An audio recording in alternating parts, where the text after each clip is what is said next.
Құрметті қазақ елі, ассалаумағалейкум ағайын. Бүгін менде қонақта менің досым Бурахан Даханов. Бәке, қалайсың? Ат үстіндегі әңгімеге қош келдің. Рахмет әбеке. Шақырғаныңа рахмет. Кеп қалдық. Бурахан, бірден былай келсейікші. Менің алдыма келіп отырған Бурахан, ол ел таныған, ел сыйлаған Бурахан емес, менің жаныма менімен әңгімелесуге келіп отқан менің досым Бурахан. Сіз, бізсіз, бір өзімізді бір басқаша ұстап, бір сұхбатта отқандай болмай, екі дос ретінде әңгіме етейікші. Жақсы, ал. Кестік па, иә. Сұра. Арқаңды жайып ал, отыра бер, досыңа келіп отырсың. Жақсы. Енді қара, досым, көпсі былай дейді да, сен туралы неше түрлі ой бар. Біреулер айтады, Бурахан деген қазақтың батыры қазіргі таңдағы дейді. Біреулер қазақский викинг деген лақап ат қойып апты саған. Біреулер айтады, ойбай, ол жүрген бір диуана ғой, қуып жүрген, өзімен өзі не істеп жүрген бір құдай біледі дейді. Жалпы сен кімсің? Не істеп жүрген адамсың жалпы? Жалпы негізі халық айтса қалт айтпайды дейді ол. Енді белгілі бір қауымға батыр болып көрген шығармыз, белгілі бір қауымға бір ақмақ, бір қуып жүрген біреу ретінде, біреуіне викинг ретінде, біреуіне диуана ретінде көрген шығармыз. Енді бізде қоғамда әртүрлі саладағы адамдар бар ғой. Әртүрлі саладағы адамдардың әртүрлі көруі заңдылық деп ойлаймын. Жалпы негізі мен өзімді жаңағы батыр бір не ретінде елестетпеймін. Мен ойлаймын, мен өзім мысалы мына қазақтың, халықтың, отанның жаңағы тым болмаса бір борышына жаңағы шаңырағын көтеріп тұрған уықтарының бірі болуға тырмысып жүрген адам ретінде өзімді елестетемін. Соның жолында қолымнан келгенше барын жасап жүрмін. Мен жалпы негізі өз жолымды ерте таптым деп ойлаймын. Өйткені жасым міне енді 30-дан асып бара жатса да, Құдайға шүкір осы солтүстікке көш проблемасын барынша республикалық деңгейге көтеріп, қолымнан келгенше тырмысып жүрмін. Бірақ мына жерде бір өте бір жаңсақ пікір бар. Жалпы мына әлеуметтік желілерде осы көш мәселесінде осы Бурахан ғана бір айғайлап жүр, осы Бурахан ғана осы көш мәселесін айтады деген бір жаңсақ пікір бар. Жалпы негізі бұл көш мәселесі бұрын осыдан 100 жыл бұрында да актуалды дүние болған. Қазір де актуал, 100 жылдан кейін де актуал болады деп ойлаймын бұл зат. Және де осы жолда айтқым келіп отырғанымы, мына көш мәселесін мағанға дейін де айтқандар болған. Қазір де менімен бірге айтып жүргендер бар, менен кейін де айтады. Сол себепті осы үлкен ұлттық деңгейдегі маңызы бар істі бір адамға теліп қою деген ол дұрыс емес деп ойлаймын. Мен енді қолымнан келгенше жаңағы шекара мәселесін, басқа солтүстіктегі демография мәселесін, жаңағы идеология мәселесін енді қолымнан келгенше айтып жүрмін. Бірақ бұндай дүниемен айналысып жүрген басқа да азаматтарымыз бар. Мысалы, бізде оңтүстік Қазақстанда бір Жаңабай деген ағамыз бар, мысалы, жыл сайын автобус шығарады. Автобус өзінің ақшасына автобус шығарып, сол Түркістан облысынан 50 адам солтүстікке қарай жібереді, аралатып көріп келуге. Және өздерімен көрген кезде олар бері қарай көшіп келеді. Мысалы, мен өз кісім, өз басым батыр деп, қайраткер деп сол кісіні айта аламын да, мысалы. Енді ол кісінің жанында біз осы әлеуметтік желілер арқылы енді менің ол кісілерден аса бір айырмашылығым сол жаңағы әлеуметтік желілерде атым шығып жұлдызым жанып кеткені ғана шыны керек. Сол себепті жаңағы кімсің деген кезде мен бірінші қазақпын және қазаққа қызмет еткісі келіп жүрген адаммын деп есептеймін өзім. Қолдан келіп жатыр ма? Енді қолдан келіп жатыр ма дегенде, әбеке, айтшы өзің, қолынан келіп жатыр ма, қалай ойлайсың? Жігітше айтайын, егер де сен қолынан келмесе мен сені шақырмайтын едім жаққа. Сонда қолынан бірден келетін адамдардан шақырасың ба жүрген? Әрине. Сонда түсінбедім. Неге? Енді бұл подкаст қой досым. Бұл подкасттың түпкі мағынасы халыққа бір ой салу. Мысалға, сенің алдыңда кочевник келді. Кочевникті білесің, азамат. Ол кәдімгі идеолог, тарихшы. Қазақтың жігіттері, жастары басқа бағытқа кетіп қалмасын, басқа жаққа кетіп қалмасын деп кәдімгі өзінің идеологиясының қазақи идеологияны жасап жүрген жігіт мысалға. Тарихты айтып, халыққа берері бар. Халық содан бой түзейді, кочевникті көріп. Сен сен мотиваторсың. Қалай ол Жетісудың баласы солтүстікке ат жон жоқ бір күнде көшіп кетеді да, сол жаққа барам, сол жақты реттеймін, керемет деймін деп жаңағыдай сөйтіп кетеді да. Бір жағынан мотиваторсың. Екінші жағынан досым, бұл сенің жасап жатқан жұмысыңа бір кішігірім көмегім болсын дедім да саған. Себебі бұл, қара, бұл подкаст, бұл видео. Бұл интернетте 100 жыл, 200 жыл, 10 жыл сақталады. Мысалға, саған дейінде көшпен айналысқандар бар, саған кейінде айналысатын жастар бар. Солардың барлығына бұл кішігірім бір мотивация болсын дедім да, біріншіден. Мысалға, сөзімнің дәлелі ретінде айтайын. Мысалға, мен өзім солтүстікке, жаңа Петропавл қаласына жиі барып тұрам. Саған талай бардым. Бұрындары барған кезімде жаңағыдай неше түрлі жазулар бар еді. Қазір ол жақтың бәрін алып тастап, welcome, солтүстік Қазақстан облысына қош келдіңіздер деп жазып қойған welcome to Петропавловск алып тастап. Мысалға, қазір жақында көріп жатырмын, мынау қалаға кірген жерде Петропавловск деген жазуды алып тастап, оның орнына бір монумент па, бірдеңе қойып жатыр екенсіңдер ғой, Иә. Мысалға, соларды көріп жүрміз. Мысалға, о жақта көбісінде мынандай бір дүние қалыптасқанда солтүстікте әлі күнге дейін советтік идеология деген сияқты дүние әлі халықтың миында бар. Бірақ мен барған кезімде саған оны көремін да, ондай особо жоқ. Мысалға, оғанда сенің септігің тиіп жатқанда ақиқат, досым. Одан бөлек енді қара, неге мен сендерді шақырып жатырмын? Ертең бір футболист келер, ертең бір айтишник келер маған. Бұл жаңа Қазақстан. Мен танылып, жаңа жұлдыз болып кеткен адамдарды шақырғаннан гөрі, жаңа Қазақстанға неге біз жаңа тұлғаларды бермейміз? Сондықтан мен осындай мақсатпен жаңа Қазақстанға жаңа тұлға берейік деп, жаңа адамдарды шақырып отырмын да. Жалпы мына жерде сұхбат алып отырған сен емес, мен сияқты болып қалдым да. Сондай қатты айтып тұрған сияқтысың негізі. Сен амал жоқ. Ақиқат. Дұрыс. Жалпы негізі сөздерің өте орында. Бізде мына бағана айтып отырсың ғой, көптеген мына оңтүстік өңірдегі азаматтар, мына Түркістан, Алматы, Қызылорда, Маңғыстау жақтағы азаматтар біздің бір солтүстік Қазақстанды бір орыс көп, орыстанып кеткен, бір қар қалың, орманның айналасы деген сияқты бір сондай түсінікпен қарайды. Жалпы негізі ол өте дұрыс түсінік емес. Бізде солтүстікте шыны керек қазақтар бар. Қазақтар жоқ емес. Мына көптеген адамдар осы бір көш мәселесіне келген кезде бір қазақтандыру деген сөзді пайдаланған жақсы көреді. Мен өзім ол сөзін ұнатпаймын. Мен аузымнан ондай сөз шықпайды. Мен ешқашан осы солтүстікті қазақтандыруға бар жатырмын деп айтпағам. Жалпы бірдеңкені жаңағы дындыру деген сияқты сөз тіркесін қолдану, ол мысалы ылғалдандыру деген сияқты да. Демек, ана жер құрғақ, сол жерді барып ылғалдандырам деген сияқты мағынада да. Демек, қазақтандыру деген сөзді айтқан кезде адам ана жақта бір қызы қойды, ана жақта мүлдем қазақ жоқ. Қазақтарды алып бара жатырмын деген сияқты. Бұл өте дұрыс емес. Жалпы негізі солтүстік Қазақстан облысы деген ол атам заманнан қазақтың жері. Әрине. Жалпы. Бұрынғы заманнан бері мына есілдің оң қанатын арғандар, сол қанатын керейлер мекендеген кәдімгі орта жүздің жері. Бері қарай мына 200 шақырым жерде, сол Петропавлдың өзінен 200 шақырым жерде Бурабай бар. Бурабай деген хан ордасы екенін өзің білесің. Жалпы да.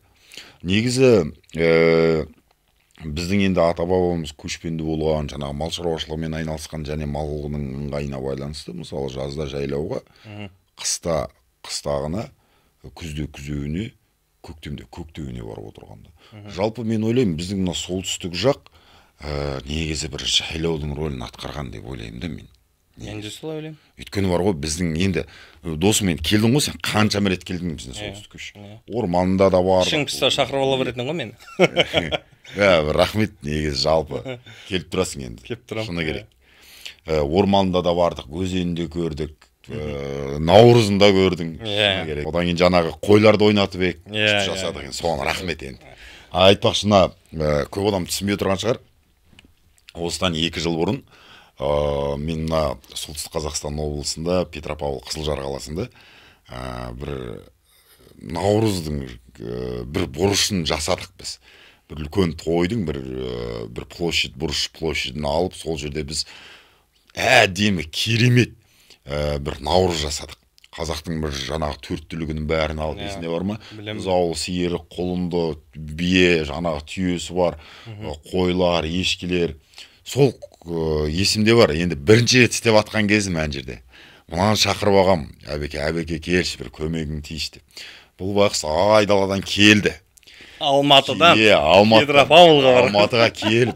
Жоқ, бұл болар еді, бұл ана Алматыда жылы жақта, ол кезде сендерде Алматыда қар жоқ болады. Жоқ, қар жоқ бізде. Бізде қар жатты ғой. Қар суық болды кәдімгідей. Мен ана қасқырдың терісімен жүрдім ғой. Иә. Сол кезде осы әбеке жетіп келеді маған. Мен саған көмекке келдім, қолдайын деп келдім деп. Сонау 1000 километр жерден келіп. Соның бір жағынан ризамын. Бірақ енді бірінші рет істеп атқаннан кейін не істеу керек екенін білмейміз. Бір кезде әйтеуір өзі келіп жақындап, бостан бос уақыт өткізбей, ана қойларды ойнатайық, аналарды ойнатып бір ойындар жасайық дейді. Сөйтіп міне сол кездегі Наурыздың ең бір дұрыс жағынан өтуіне сеп болған осы әбеке. Сол үшін әбеке саған рахмет. Рахмет. Алла разы болсын. Рахмет. Бұл деген негізі мына айтып отырған сөзіңде дұрыс жаңағы мысалы. Шыны керек, менің алдымда да осы көш мәселесімен айналысып жүрген азаматтар болған. Болды. Менен кейін де болады. Осы әлеуметтік желіде негізі бір түрлі пікір қалыптасып қалған, жалпы осы солтүстікке көш мәселесі бойынша тек қана осы сақалды Бурахан ғана айғайлап жүр деген. Бұл негізі өте дұрыс емес. Мен тек жұлдызымның жаңып кеткені менің әлеуметтік желілерді бір оңды тұсынан пайдаланып қалғаным болды. Қысқасы. Ал мағанға дейін қаншама ағалар, қаншама мықты атағынан ат үріккен ағалар да осы солтүстікке көш мәселесі туралы айтып, осы солтүстікке қаншама адамдардың келуіне сеп болған сондай мықты азаматтар бар. Қазірдің өзінде де ондай азаматтар жетерлік. Мысалы, бір ғана Түркістан облысында, мысалы, Жаңабай Ағабеков деген бір бизнесмен, меценат, депутат ағамыз бар. Сол кісі жыл сайын бір автобус жіберіп тұрады, мысалы, солтүстік өңірлерге. Көшірген кезде жаңағы Түркістан облысынан осы солтүстікте көшіп барып көріп келу үшін тегін автобус шығарады. Ол жерге келген азаматтар мысалы ақша төлемейді, сол автобусқа отырады, келеді де солтүстік өңірлердің бәрін аралайды да қайтады. Ішінде ұнатқан адамдар болса, өздері бері қарай солтүстікке көшіп келеді. Тамаша емес пе? Керемет. Осындай дүниелер істеп жүрген азаматтар өте көп бізде. Және жаңада айтып отырсың ғой, ертең кімде келеді, футболист те келеді, анау да келеді, мынау да келеді деп. Негізі өте ризамын, дұрыс. Мысалы, қазір бұл видео шынымен YouTube желісінде, интернет желісінде 10, 20, 30 жыл бойы сақталып қалады.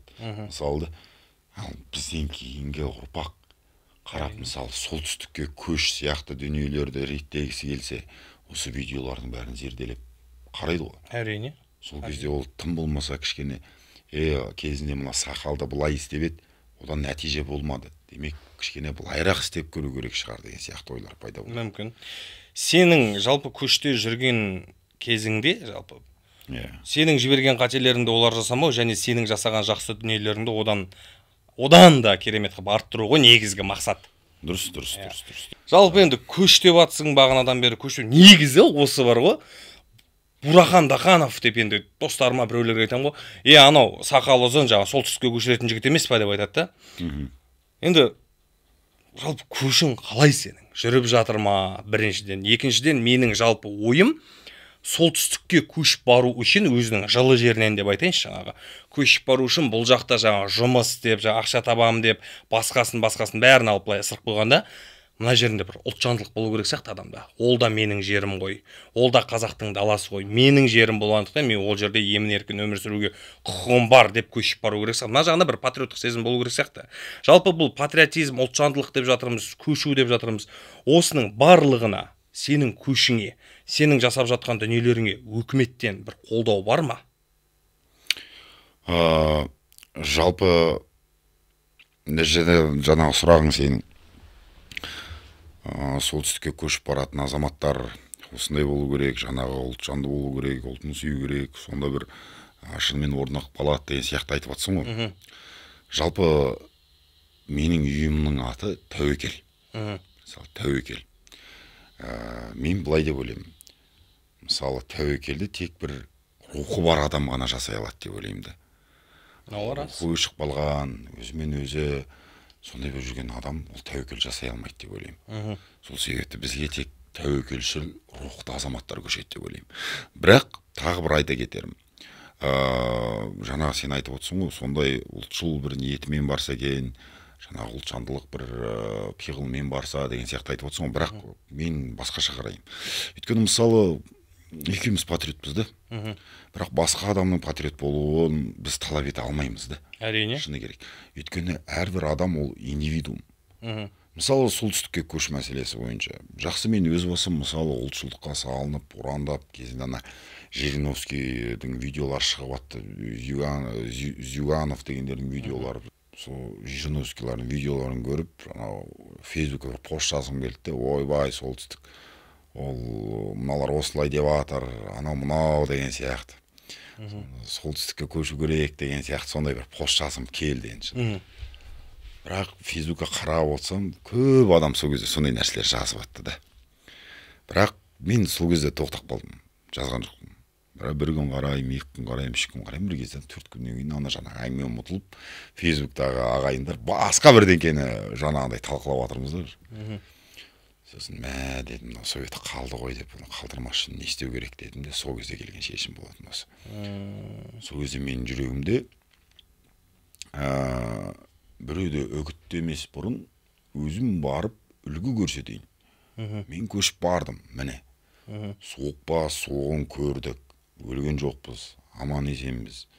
Көп көрім өмір сүріп жатырмыз, далада қалған жоқпыз, өкіметтің берген үйін берді. Жұмыс бар деген сияқты сондай дүниені бір нақты үлгімен көрсеткім келді, сөйтіп мен ұлтшылдықтың жетегімен бардым. Бірақ бәрі біз сияқты ұлтшыл емес қой. Сол себепті мына жаңағы үкіметтің қолдауы бар ма деген сөздің өзі абсурд мына жерде. Өйткені үкімет жалпы 2017 жылдардан бері осы солтүстікке көш мәселесі бойынша программалар жасап бастаған болды. Бұның өзі бар нәрсе. Яғни мысалы 2017-тен жаңа нұрлы көш деген программалар болды заманында. Одан кейін міне серпін әлі бар. Еңбек бағдарламасы, еңбектен кейін қазір қуатты өңірлер, қуатты Қазақстан драйвері деген сондай бір аты ауысқанмен, бірақ заттар ауысқан жоқ. Сол бағдарлама. Үкіметтің нағыз жаңағы қолдау демейді бұны. Нағыз істеп жатқан бағдарламалар бар. Және біз сол бағдарламалардың жаңағы қуатын арттыру арқылы, жаңағы ел жұртқа таныту арқылы біз нәтижелілігін арттыруға сеп болып жүрген адамдармыз. Яғни үкімет бізде емес, біз үкіметтің бағдарламасын қолдап жүрген азаматтар деп есептеймін. Мысалы менің тәуекел ұйымым, үкіметтік емес ұйым ғой. Жалпы тәуекел демекші, мен мына солтүстікке көшіп келген азаматтарды өзім жаңағы мақсаттастар деген атаған жақсы көремін. Үзеңгілестер деп атаған жақсы көремін. Ат үстіндегі әңгіме болғаннан кейін. Әрине. Үзеңгілестер деп атаған жақсы көремін. Мақсаттастар, үзеңгілестер, бір мақсатқа кетіп бара жатқан, үзеңгі теңестіріп кетіп бара жатқан азаматтар ретінде елестетемін. Тәуекел жасап. Көрдім ба, енді ашақта отырған кезде өзіме ой келді. Осы солтүстікке көшіп келген азаматтардың осы уақытқа дейін мысалы жоғын жоқтайтын бір үкіметтік емес ұйым жоқ екен. Сол ұйымды неге бірінші болып өзім құрмасқа деп, соны осы солтүстіктегі біраз ағаларымыздың қолдауының арқасында біз осы ұйымды құрдық. Қазір сол ұйымның төрағасымын, және осы жақын арада осы үкімет тарапынан жаңағы лот ұтып алғанбыз, кәдімгідей жаңағы тендермен. Қысқасы 10 ай бойы біз қазір жаңағы солтүстікке көшкісі келетін азаматтармен немесе осы уақытқа дейін солтүстікке көшіп келген азаматтарға жаңағы қызмет көрсету, ақпараттық қолдау көрсету, жол көрсету деген сияқты дүниелермен біз қазір айналысып жатқан жайымыз бар. Бұрынғы 2 жыл бұрынғыдай жай ғана сөзбен айғайлап көш деп емес, қазір нақты кәдімгідей консультативті бір мекемеміз бар. Консультация береміз, бағыт бағдар көрсетеміз, үкіметтен қандай көмектері болатынын көрсетеміз. Өйткені мысалы солтүстікке келетін азаматтардың контингенті әртүрлі, аудиториясы әртүрлі. Біреулер денсаулық үшін көшкісі келеді. Мысалына оңтүстік өңірлерде енді Қызылорда, Маңғыстау жақтарда, Түркістан жақтарда өте ыстық қазір. Мысалы осы кеше қанша біраз уақыт бұрын, бір 10 күн бұрын мен Қызылорда облысына барып келдім. сол кезде ана Қазалы жақта жүргенімізде ауа температурасы 50-52 градусқа дейін көтерілді ана жақта. Кәдімгідей. Сондай бір сұмдық ыстықтардың жаңағы бір жерлерде табиғаты қатал жерде өмір сүріп жатқан біздің қазақ ағайындардың арасынан келеді. Біреу мал шаруашылығымен айналысып жүрген азаматтар болуы мүмкін, біреулер тағы бірдеңкемен, біреулер жаңағы оңтүстік жақта үйсіз күйсіз жүріп ошаққа келіп бір үйлі күйлі болсам деген ниетпен келеді. Тағы біреулер ар жақта енді мысалы Түркістан облысында бір ғана екі ауданда Мақтаарал мен Сарыағашты екеуін қосқан кезде 500 мың адам бар мысалы, екі ауданда. Ал біздің күллі солтүстіктің өзінде 530 мың адам бар. Демек, өзің елестетіп көрші, ан жақтағы конкуренция қандай бәсекеге. Кез келген мамандық иесіне конкуренция бар да ол жақта. Яғни ол жақта дипломдары бар, бірақ жұмысқа кіре алмай жүрген азаматтар көп. Міне, мына біздің солтүстіктегі осы жаңағы көш бағдарламасы осы бір сондай азаматтарға бір нақты мүмкіндік беретін зат деп ойлаймын. Бұл жаққа келген адам, мысалы, мен бүйтіп ойлаймын да, байығың келе ме, солтүстікке көш. Жұмыстан карьераңмен өскің келе ме, солтүстікке көш. Бақытты болғың келе ме, солтүстікке көш деп айтамын мен. Сосын тағы бір мен бір жақсы көретін сөзім бар, мына оңтүстікте мінерге аты болмаған адамның солтүстікке келіп бір ауылды басқаратын мүмкіндігі бар. Бұндай азаматтар қазір бізде баршылық. Мысалы бір ғана заманда мына Арыста бомбалар жарылған кезде Арыстан негізі бір 50-60-тан астам отбасы үдере көшкен болатын солтүстікке. Олардың біраз бөлігі біздің жаңағы Қызылжар ауданы, Қызылжар ауыл округы, жаңағы Подгорный, Бәйтерек деген ауылдарға көшіп келген болатын. Соның арасында бір еті тірі Нұрсұлтан деген жігіт бар. Сол жігіт міне соңғы жарты жылдың ішінде қазір бір ауылдың кәдімгідей көп көрім әкім болып отыр. Қарапайым ветеринар. Мықты. Өзінің етінің тірлігінің арқасында, жаңағы ұлтқа, жерге қызмет еткен ниетінің арқасында, жаңағы шапшаңдығының арқасында ойналып баса жүгіріп келіп сөйтіп жүреді, көмектесуге асығып жүреді. Енді сонымен не керек? Бәріміз соны сайлап алып, жинап алып, бәріміз соны әкім сайлаған жөніміз бар қазір. Біздің ауылдың әкімі сол қазір. Мысалы, ондай бізде үлгілер өте көп. Сол айтқым келіп отырған адамның өзіне байланысты. Бірақ салыстырмалы түрде соларға берілген мүмкіндікті алып тұрып, бірақ әлі күнге дейін қатарға қосыла алмай жүрген азаматтар бар. Сол себепті бәрі адамның өзіне байланысты. Әрине.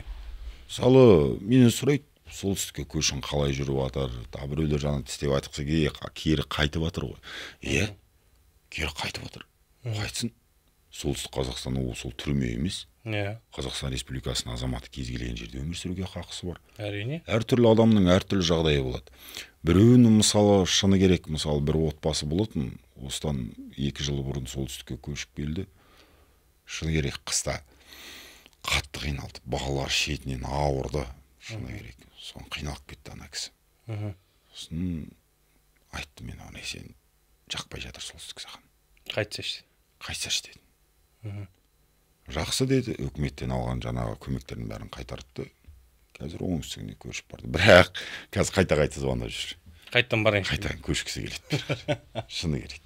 Өйткені ар жақ оңтүстік өңірлер енді биыл да өте қатты циклон дейді, ыстықтар болып жатыр. Бұдан да қатты ыстықтар болады дейді.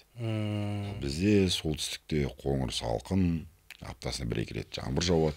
Өте бір ғажап жерде өмір сүріп жатырмын мен негізі абзал. Білем, бір сұрақ қойыншы осы жерде. Жалпы солтүстікте дәрігерлердің жалақысы қанша? Енді ол не медбике емес, кәдімгі 9 жыл оқыған дәрігердің. Былай айтайыншы, бала дәрігері.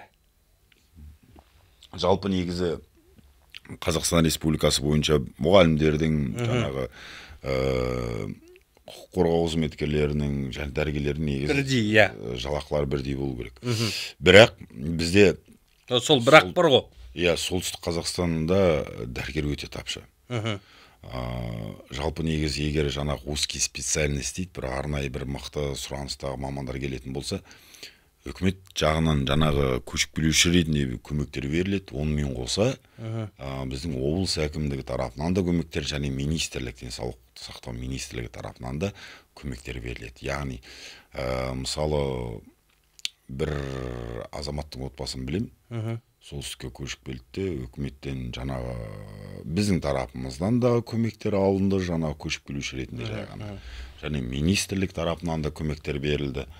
Көп көрім үйін сатып алып, қазір кәдімгідей Петропавл қаласында емханада жұмыс жасап жүр. Негізі жаңағы дәрігер қызметкерлеріне деген көңіл күй, көзқарас біздің солтүстік несінде өте ерекше. Ондай азаматтар керек. Денсаулық енді бірінші орында. Әрине. Так, дәрігер шештік. Енді келесі журналистерге қандай көмек бар? Енді журналистерге қандай көмек бар деген кезде жалпы қазақ журналистикасының негізін қалаған азаматтардың көбі алғашқы қазақ газеттері шыққанын білетін шығарсың. Білемін. Ең алғашқы қазақ газеттерінің негізі бірі ол біздің қазақ газеті, ол мына біздің солтүстік Қазақстанда кәдімгі жаңағы Петропавл қаласында сол жерде шыққан. Мағжан Жұмабаевтың өзі сол жерде басшылық еткен негізі жалпы. Енді сондай бір қасиетті жерге барып жұмыс істеймін десең, онда кел. Жалпы енді Бурахан көші-қон мәселесі түсінікті. Сен тек қана көшіруші ғана емес, одан бөлек сен идеологсың және тіл жанашырсың. Қазақ тілі десе кәдімгі кішкенасың жерге қоясың. Жалпы қазіргі таңда сен қазақ тілін дамыту үшін көп нәрсе істеп жүрсің да, және осы жасап жүрген дүниелеріңнің ішінде қазір өзің қолданып жүргенде заттарың бар, я. Міне мен алдында видеозвонокпен сөйлескен кезде көрсеттің сен маған, мен айттым саған алып келші подкастқа деп, я. Енді алып келіп отыр екенсің, енді көрерменге түсіндірші, не бұлар? Жалпы біз әлеуметтік желілерде жаңағы TikTok'та да, Threads'та да, басқа да жерлерде біз айтамыз, осы қазақша сөйлеу керек, қазақша сөйлесін, қазақша бүйту керек, сөйту керек, балаларымыз қазақ тілінде сөйлеу керек деген сияқты. Өйткені қазір бәрі кішкентай жаңағы балалар, менің балаларым өзі мысалы ютубтан орысша мультфильмдер көреді. Шынында керек. Бірақ ол солай болып бар жатыр. Бүкіл ондай проблема бүкіл қазақтың семьяларында, отбасыларында бар деп ойлаймын. Енді мен бір күні мысалы осы Қызылжарда менің бір Руслан деген ағам бар, соның үйіне барып ем. Соның үйіне барған кезде мен бір ғажап дүниені көріп қалдым да. Мына біліп ала деп аталатын нәрсе, осыны өзім ана жерде бір жарты сағат қарап отырдым. Мына өзі бір керемет, қазір түсіндіріп беремін ол не екенін. Содан кейін бүйтіп қарап отырдым да, содан кейін бұларды іздей бастадым. Бұлар кім? Басқа қандай дүниелері бар? Және тағы да басқа осындай дүниелер бар ма деп іздеп, міне осыны қазір мен жинастырып, тек қана осы ғана емес, басқа да заттар бар. Бұл қазақи жаңағы идеологияның басты құралдарының бірі деп түсінемін бұны. Міне қазір бір ғана нәрсе айтайын. Міне мынаны қостың. Міне. Балақай, біліміңді тексер, әліппе. Міне. Мына жерде тек қана әріптер ғана емес, мына жерде кәдімгідей әрбір дүниеге, міне, мысалы мамандықтар мен коллектив, мұғалім, тігінші, идеологиялық тұрғыда баланың даму мәселесіне әдемі пайда тигізетін затты. Мен ойлаймын, мына бір кез келген жаңағы үйде 2-3 жасар, 4 жасар, 5 жасар балалары бар. Қазақ тілді де, орыс тілді де болсын, осы нәрсе әрбір қазақтың үйінде болу керек деп ойлаймын. Бұл деген керемет, мынаның ішінде міне бәрі бар. Тіпті міне бұның ішінде Қақпақтар мен сен білесің бе? Міне. Төле би, қазақ халқының бірлігін нығайтуға үлкен қаракерей қаланбай. Міне, мынау деген өте керемет қой. Қазіргі балалар негізі жас балалар немен жаңағы әбден бір гаджеттерге қарап, смартфондарға қарап, жаңағындай бір көзбен және құлақпен информация алып үйренген ғой. Міне, осындай дүниелер арқылы мынаның ішінде міне динозаврлар туралы, басқа да міне алфавиттер түгелі бар мынаның ішінде. Және ең бір маған ұнайтын заты бұл жерде идеологиялық тұрғыда жаңағы міне мына жерде Қазақстан Республикасының рәміздері туралы Бөліміне қош келдің. толық информациялар бар. Қазақстаным. Ту. Қазақстан Республикасы мемлекеттік туының авторы, Міне, суретші Шәкен Ниязбеков. міне, мынау егер 5-6 жасар бала мынаның бәрін толық біліп алатын болса, мына жерде міне облыс Қазақстанның Балақай. Қазақстан Республикасы 17 облыстан құралған. Елімізде 3 қала орталығы бар. Олар еліміздің елордасы Астана қаласы. Еліміздің оңтүстік астанасы Алматы қаласы. міне мына жерде облыс Балақай. орталықтары туралы. Қайталап, еліміздің облыс орталықтарымен таныс. Мен ойлаймын, Облысы. мынандай дүние әр қазақтың үйінде болу керек деп ойлаймын. Жалпы да. Тек қана бұл емес, бұл міне тағы бір менің ең бір ұнататын нәрсем, мен мына қазір үйде кішкентай балаларымның жататын жеріне мына бала үн деген затты үйіне балалар жатқан кезде осыны қосып қоямын да мен. Бұл жерде керемет, міне мына жерде қаншама дискілер бар. Мысалы міне мақал мәтел. Мақал мәтел. Міне.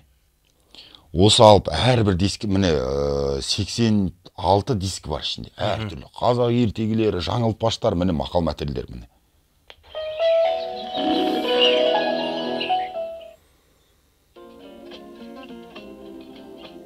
Ағайын тату болса ат көп, абысын тату болса ас көп.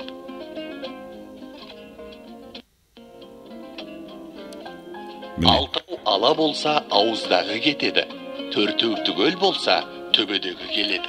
Тек қана мақал мәтел емес, ертегілер, аңыз әңгімелер бәрі бар. Мына сөз қоржыны деген затта тамаша да. Бұл сөз қоржынында затта да жаңағындай міне идеологиялық тұрғыда міне қазір мен бір шетін көрсетейін. Міне. Өз қоржынға қош келдің. Міне, қараңыз. Мен Шығыс Қазақстан облысы, орталығы Өскемен қаласы. Қарағанды облысы, орталығы Қарағанды қаласы. Мына жерде керемет, мына жерде бәрі бүкіл мына қызықтырып тұру туралы міне жасалған. Мысалына менің денем деген нәрсені мынаны қазір 3 жасар бала осыны көрсетсе, мынаны бірден үйреніп алады деп ойлаймын міне. Көз, қас, мұрын, ерін, қол. Міне толық тұр. Міне құрмаш. Қуырмаш, балапанға бидай шаш, бас бармақ, балаң үйрет, Әр түрлі міне мынандай үлкен кітап. Мен ойлаймын, мынандай нәрсе, мысалы, мен неге бұл нәрсеге қызықтым? Бұл нәрсеге басты қызыққан нәрсем, бізге солтүстікке жалпы шетелден қандастарды да көшірем ғой мен. Мысалы, Қытайдан келген, Өзбекстаннан келеді, Ираннан келген, мысалы, жақын арада мына Пакистанда, Карачиде 300-ден астам қазақ жатыр да. Арасында кішкентай балалар көп. Олар кириллицаны білмейді. Енді біз кириллицамен жүрміз ғой. Мынан бәрі кириллица, мынан бәрі. Осында келген кезде олар мынау ең бір, енді менің басты мақсатым, арманым сондай. Осы әрбір шетелден келген қандастың үйіне, кішкентай баласы бар үйіне, осындайдан бір комплект беріп отырсам тәуекел үйімнің атынан деп ойлаймын. Яғни мынаны бір үйреніп алған бала Қазақстанның экономикалық жағдайын, менталитетін, мысалы географиялық жағдайын, жаңағы басқа да дүниелерін біліп тұр мынада. Одан кейін міне ағылшын. Біз жалпы негізі, мен ойлаймын, негізі қазақтың баласы кез келген тілге мықты болу керек деп ойлаймын. Бірақ қазір ағылшын тілі әлемнің тілі. Міне, мынаны қазақ бала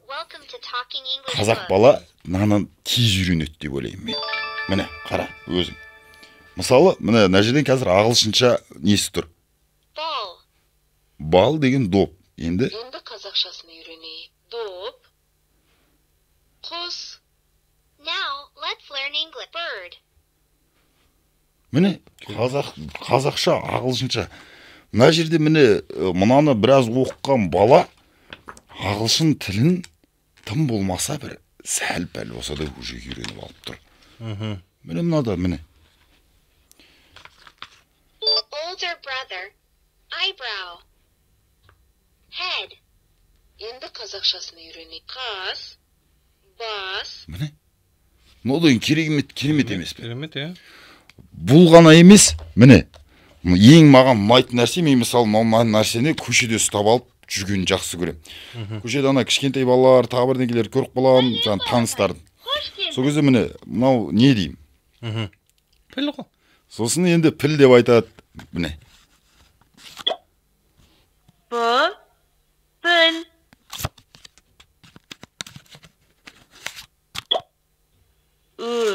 Өрмекші.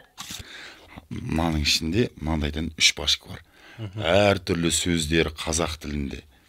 Әр түрлі жаңағы суретте мынау деген өте бір әдемі зат негізде.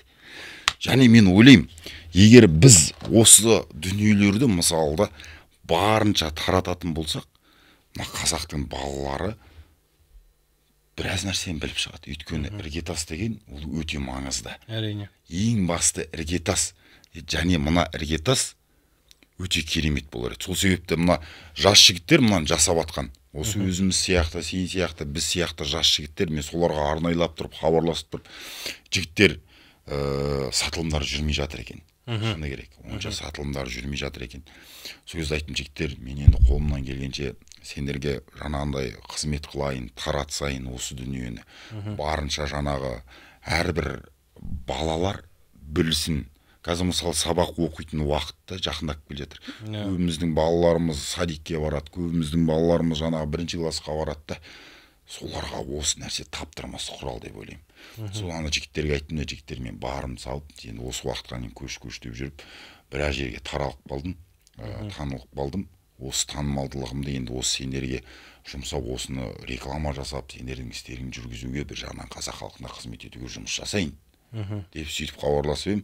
Ана жігіттер қуанып, жақсы, бәке, енді әрбір зат сатылса, осынша процент саған беріп тұрайық деп, сонда 30% береміз деген. Сонда мен айттым, бір промокод жасайық. Тәуекел деген промокод. Мысалы, қазір мынаның астында WhatsApp номер тұр, осы жаңа баланың WhatsApp номер. Соған егер сіз мысалы маған мына зат керек деп, сосын промокод тәуекел деп жазсаңыз, сізге 20% скидка береді мынаған. Қысқасы. WhatsApp номерін жазып қою керек. Иә, WhatsApp номерін жазып қоямыз. Сосын бұның толық жаңағы несі, Каспий магазині бар, осы жаңа баланың. Соның ішіне қарап, мысалы налардың бағалары және ол туралы мәліметтердің бәрін соның ішінде көре аласыз жалпы.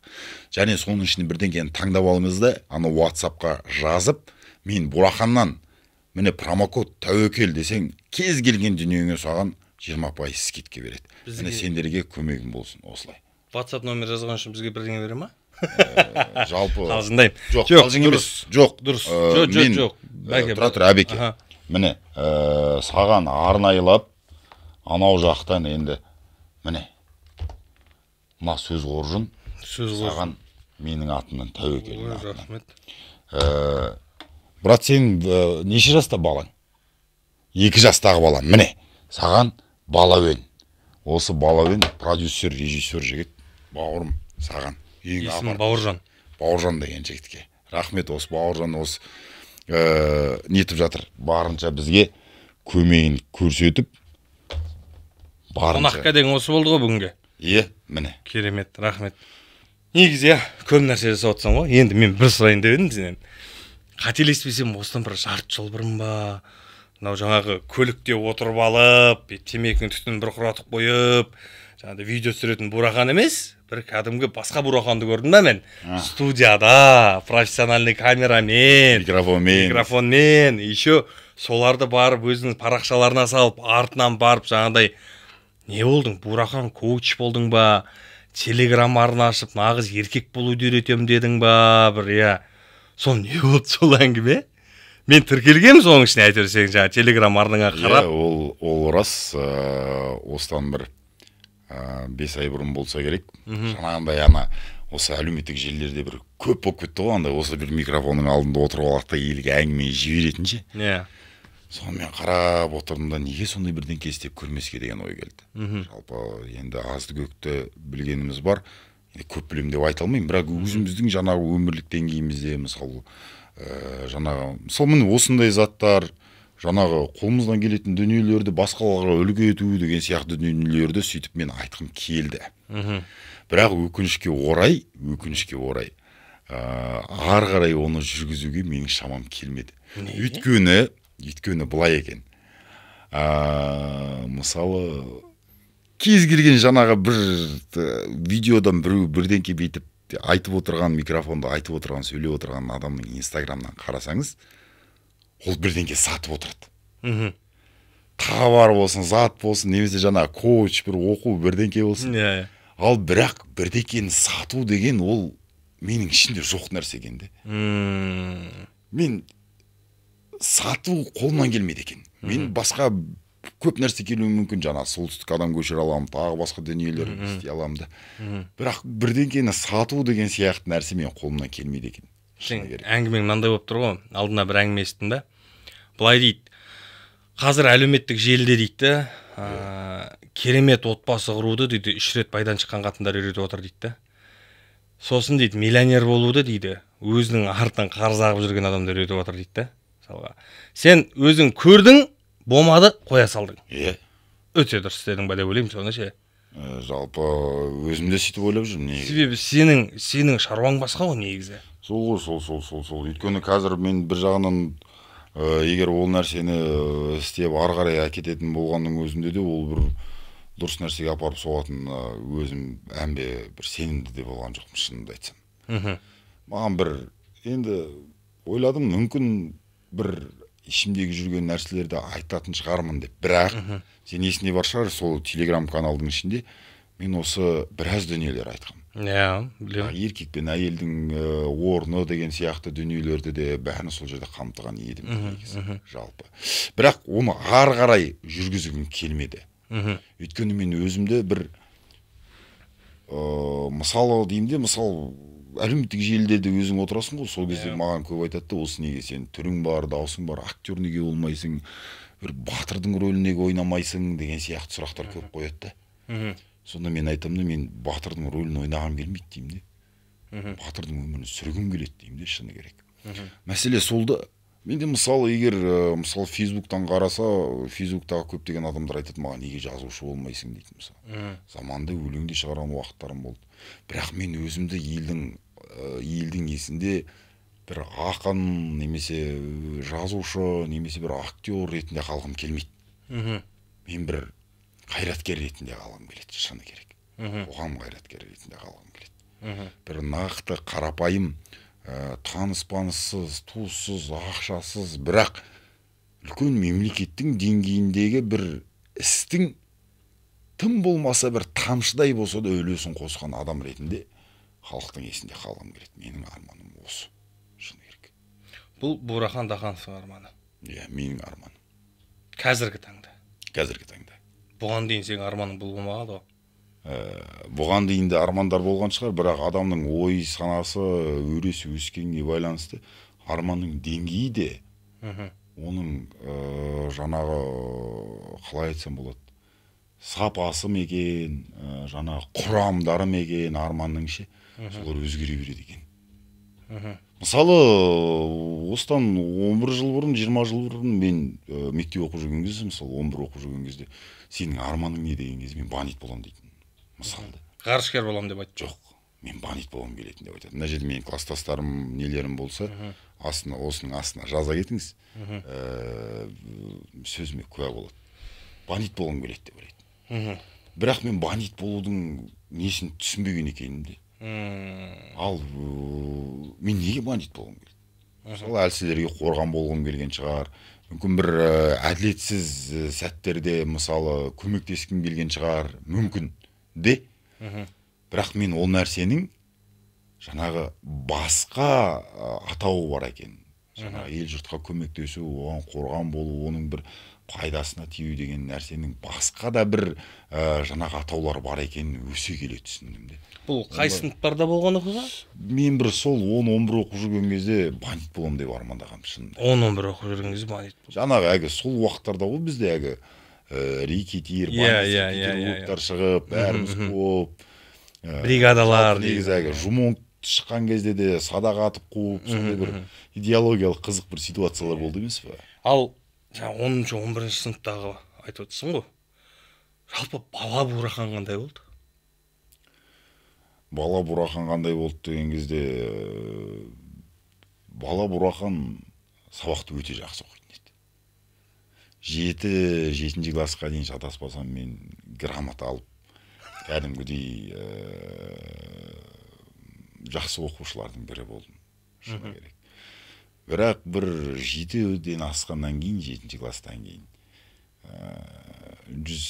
күнделік жырта бастадың ба? Иә, күнделік жырта бастап, сондай сияқты дүниелер болды. Жалпы негізі мен бір жаман адам болдым деп айта алмаймын.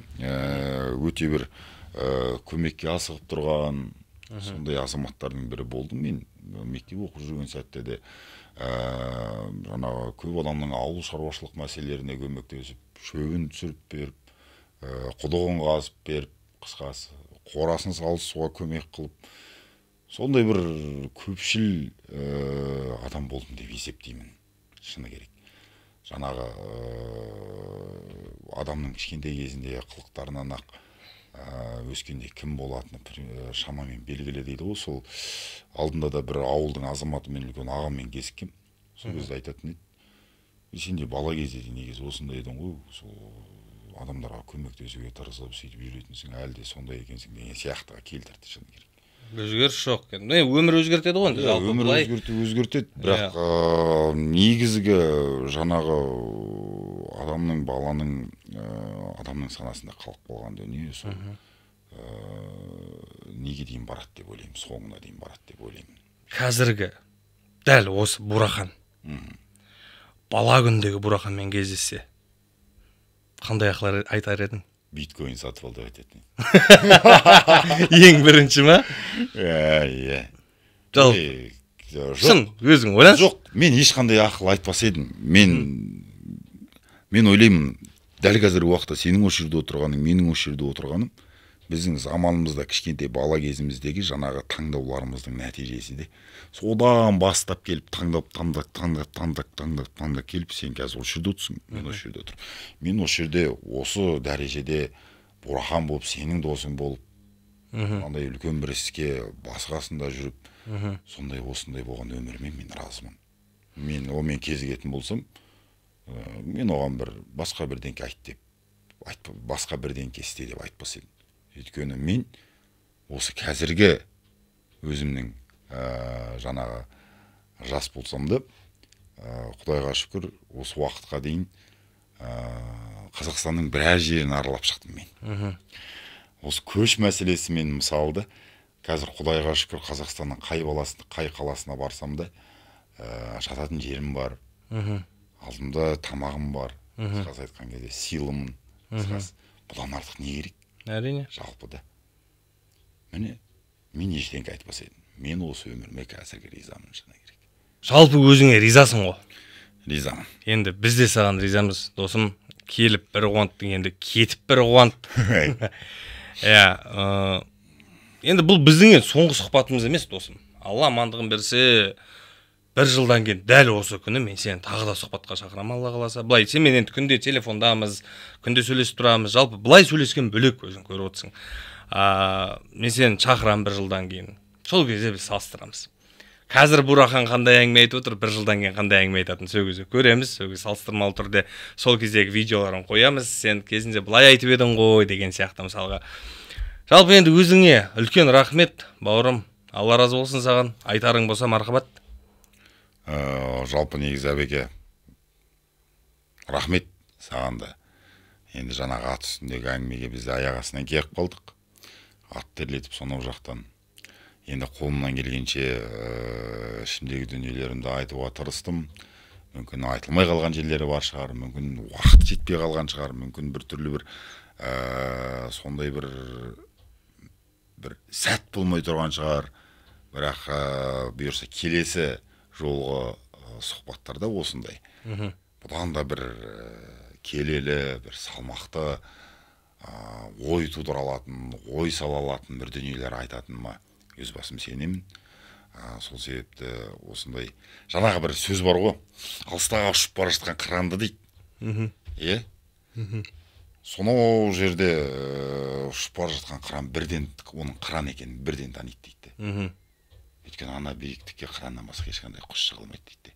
Сол себепті әбеке мені бір қыран ретінде көріп, өзіңнің бір шалқар биігіңнің ұшынан қарап, сонау жақтан танып, ойбай мынау да бір қыран екен ғой деп қатарыңа алып осындай сұхбат алып отырғаныңа рахмет.